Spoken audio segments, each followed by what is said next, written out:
Bismillahirrahmanirrahim. Assalamualaikum warahmatullahi wabarakatuh. Kembali bersama saya Muhammad Untung dari Prodi PAI semester 2 kelas 2A. Yang mana pada kesempatan kali ini saya akan menjelaskan tentang sejarah perkembangan media dan klasifikasi menurut para ahli. Sejarah perkembangan media dan klasifikasi menurut para ahli. Sejarah media dimulai dari bentuk-bentuk komunikasi pertama manusia, yang termasuk isyarat, tulisan pada batu, dan gambar-gambar prasejarah. Namun, seiring berjalannya waktu, manusia menciptakan cara-cara baru untuk menyampaikan informasi dan berkomunikasi. Nah, seperti apa yang saya lakukan pada kesempatan kali ini, saya menginformasikan tentang sejarah perkembangan media dan klasifikasi menurut para ahli. Dan di situ juga tertera berkomunikasi dengan cara baru, seperti halnya kita saling berkomunikasi melalui WhatsApp dan lain sebagainya. Proses evolusi ini sangat penting dalam membentuk cara kita bertukar pikiran dan ide hari ini. Yang dimaksud sangat penting dalam bentuk cara bertukar pikiran dan ide, kita bisa contohkan seperti halnya saya menjelaskan tentang sejarah perkembangan media, dan video ini akan saya taruh di YouTube. Apabila audien merasa penjelasan saya kurang tepat atau bahasa saya yang kurang tepat, audien bisa bertukar pikiran atau mengasih ide melalui kolom komentar. Seperti itu ya. Selanjutnya, setiap tahap dalam sejarah media membawa dampak luas pada masyarakat dan budaya. Media mengalami inovasi konstan yang didorong oleh kemajuan teknologi dan permintaan komunikasi yang lebih efisien dan efektif. Melalui pengenalan tulisan, buku tercetak, radio, televisi, dan internet, kita dapat menyaksikan bagaimana media terus berkembang dan mempengaruhi setiap aspek kehidupan manusia. Seperti yang sudah kita ketahui bersama, yaitu memang media pembelajaran atau perkembangan media sudah berkembang dan mempengaruhi setiap aspek kehidupan manusia. Pertama kali berawal dari media komunikasi, prasejarah dan simbol. Awal mula komunikasi media berakar pada zaman prasejarah, di mana manusia menggunakan simbol dan lukisan goa yang merupakan sarana berbagi informasi dan bercerita kepada generasi selanjutnya. Jadi awal mula komunikasi yaitu berakar pada menggunakan simbol dan lukisan goa untuk mengasih informasi atau mengasih kenang-kenangan kepada generasi selanjutnya, supaya generasi selanjutnya itu bisa mengambil pelajaran dari apa yang sudah dilukis di goa tersebut. Perkembangan tulisan. Penemuan tulisan oleh peradaban kuno seperti di Mesopotamia dan di Mesir menjadi tonggak penting. Tulisan pada batu, tablet tanah liat, dan papirus memungkinkan penyebaran informasi yang lebih luas dan penyimpanan pengetahuan. Yang selanjutnya yaitu penemuan percetakan.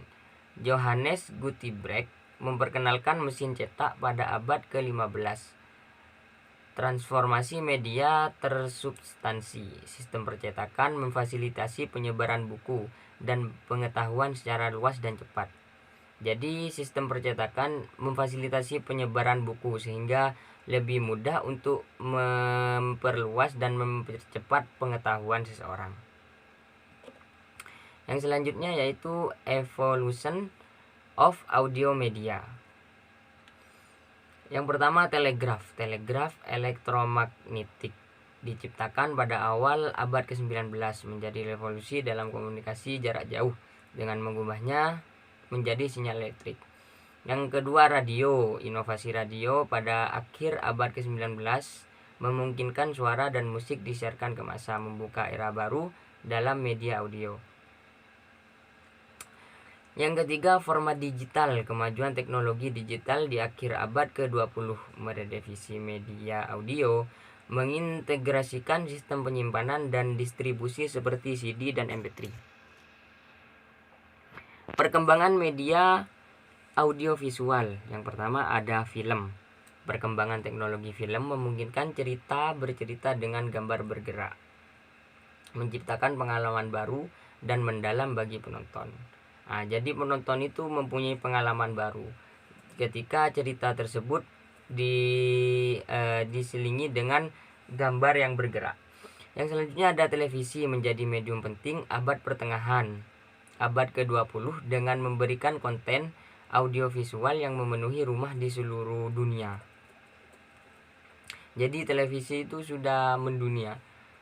Yang selanjutnya media online, internet dan media online telah mengubah cara kita menerima dan berinteraksi dengan media audiovisual, memudahkan akses konten dan partisipasi aktif pengguna. Yaitu dengan media online kita lebih mudah mengakses atau berpartisipasi. Pengenalan multimedia, definisi multimedia.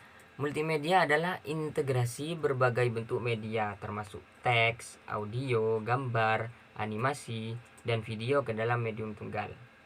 Edukasi dan pelatihan. Penggunaan multimedia dalam pendidikan dan pelatihan telah meningkatkan interaktivitas dan efektivitas materi ajar, memfasilitasi pembelajar yang lebih mendalam dan personal.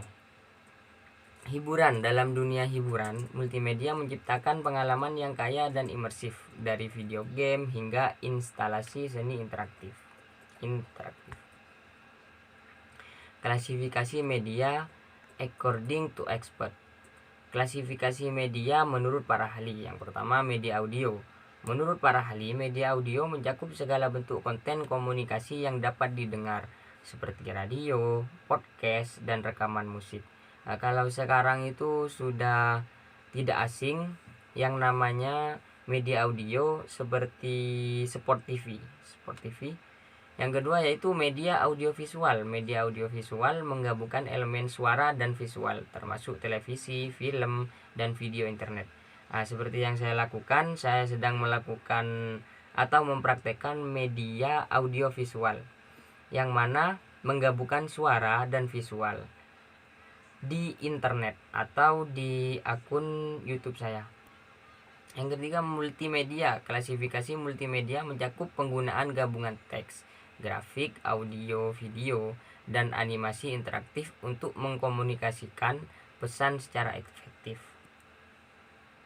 Pentingnya media audio. Keterjangkauan. Media audio seperti radio memiliki jangkauan luas yang dapat menjangkau pendengar di area terpencil. Jadi tidak ada ketentuan jarak. Siapapun itu bisa menjangkau atau bisa mendengarkan radio, meskipun di tempat terpencil sekalipun. Yang kedua, konsumsi mudah. Dapat dikonsumsi ketika melakukan aktivitas lain. Media audio menyediakan cara yang nyaman bagi pendengar untuk tetap terinformasi atau terhibur. Jadi kita dengan adanya audio, kita bisa cukup mendengarkan dan kita bisa melakukan aktivitas yang lain, seperti halnya kita sedang bekerja di kantor gitu. Kita bisa mendengarkan informasi cukup melalui dengan media audio seperti radio atau lain sebagainya. Yang ketiga, personalisasi dengan podcast dan layanan streaming. Audio media menawarkan tingkat personalisasi yang belum pernah ada sebelumnya, memungkinkan pengguna untuk menyesuaikan pengalaman mereka. Podcast dan layanan streaming, seperti halnya ketika YouTuber atau TikTokers itu melakukan streaming, kita juga bisa menyaksikan di situ. Dampak multimedia terhadap masyarakat. Yang pertama, interaktivitas. Multimedia telah mengubah cara masyarakat mengonsumsi informasi, memfasilitasi dialog dua arah, dan partisipasi aktif melalui interaktivitas. Yang kedua, pendidikan. Manfaatan multimedia dalam pendidikan telah mengubah bentuk pembelajaran dengan menyediakan sumber daya dinamis yang menarik, yang meningkatkan pengalaman belajar. Mungkin 2 poin tersebut cukup mudah dipahami. Kita lanjut yang ketiga, hiburan. Multimedia telah mengubah industri hiburan, menawarkan konten yang lebih kaya dan pengalaman yang lebih imersif untuk konsumen. Mungkin cukup ini penjelasan saya pada kesempatan kali ini. Kurang lebihnya mohon maaf. Akhirul kalam. Wassalamualaikum warahmatullahi wabarakatuh.